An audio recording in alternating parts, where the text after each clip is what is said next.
Now, I want to get busy on the first couple of subjects for today. Everybody that's okay, say I'm okay.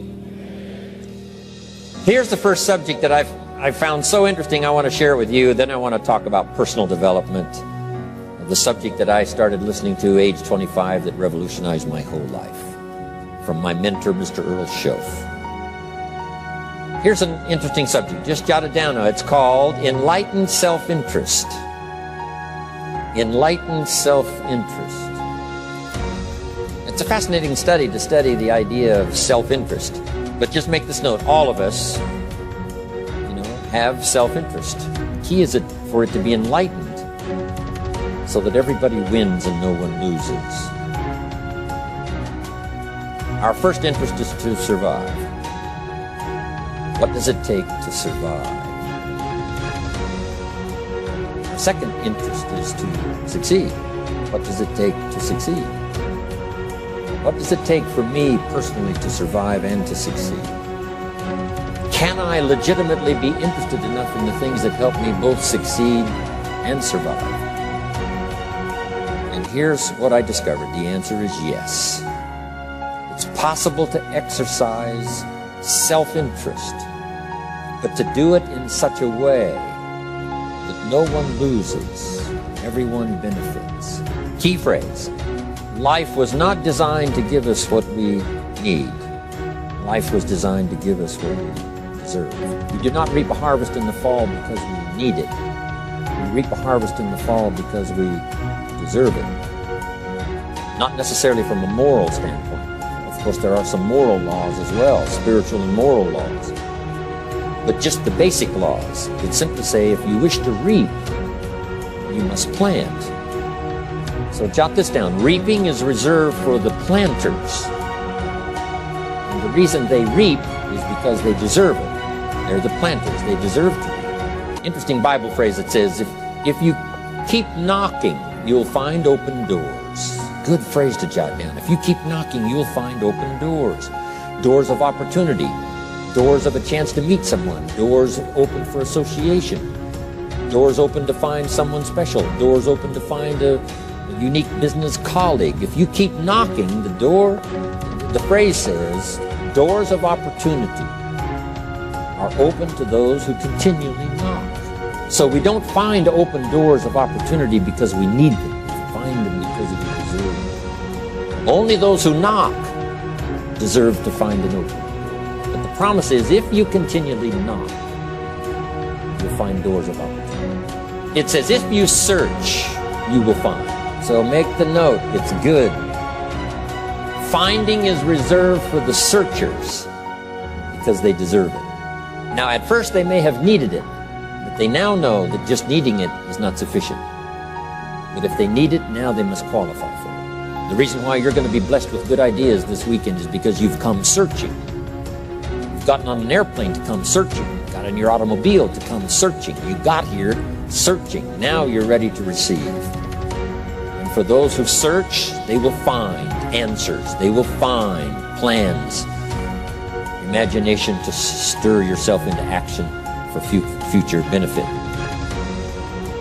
So if you search, to find a good idea, you must go looking and searching. You've got to go to church. You've got to go to class. You've got to go to the seminar. You've got to go to the library. You've got to go to the books if you wish to find. Rarely does a good idea interrupt you. Rarely. But if you will search, you will find. So we get not what we need, but we get what we deserve. It says if you ask, someone has an answer. If you keep asking, the answers belong to you. Because by virtue of asking, you have qualified.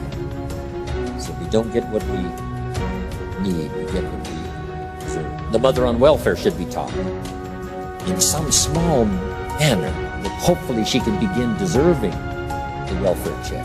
Not getting it because she needs it, but now starting to get it because she deserves it. If the welfare worker says to Mary, I brought a bucket of paint and a paintbrush, and the next time I come, if the door is painted and the fence here in front is painted, I give you the check for $450. Not that painting the door and painting the fence is worth $450. It's not worth that much, but it is the beginning of the process. So make that note. I want to begin the process of deserving. What would that be? What process should I begin engaging in to deserve good health, to deserve a good relationship, to deserve prosperity, to deserve an enterprise, to deserve the opportunity to build a city? What must I do to begin the process of deserving? So now the welfare worker comes back and the door is painted and the fence is painted. And now Mary gets the $450 to help take care of her children. Not because she needs it, but because she's beginning to deserve it. Then the welfare worker thinks of some other problem.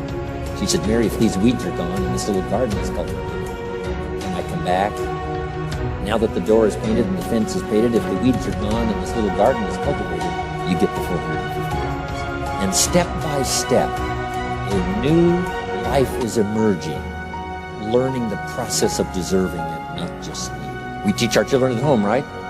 Child says, I need $10. So that language doesn't work here. There's plenty of money here, and the vaults are full. But to say I need $10 is not how you open the vault. So the child says what? Wow, how can I get that $10 that I need? So here's what they learn to say. How could I earn $10? Now the vault opens up.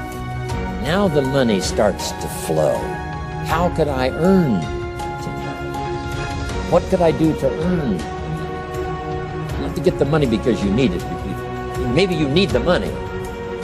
That's, all of us have needs. Here the key is to figure out how to open the vault, how to open the bank, how to open this unbelievable flow of resources to come our way. And here's the key: to deserve it, not to need it. You can't walk out to the field and say to the field, I need a crop. Here's what the field says. Here's what the ground says. Who is this clown that brings me his need but brings me no seed? So jot that down. Take your seed to the marketplace, not your need. Don't disclose your need to the marketplace, only your willingness. We'll talk about that a little later today. Because the marketplace is not interested in your need, but they are interested in your seed. They're interested in your willingness to work.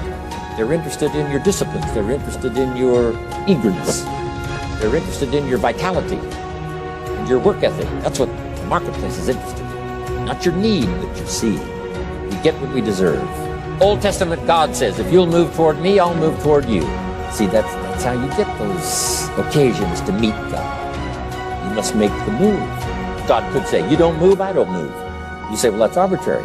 Well, when you're God, you can make it that way. So, the law says, if you wish to receive. Now let's talk about enlightened self-interest. If you wish to receive.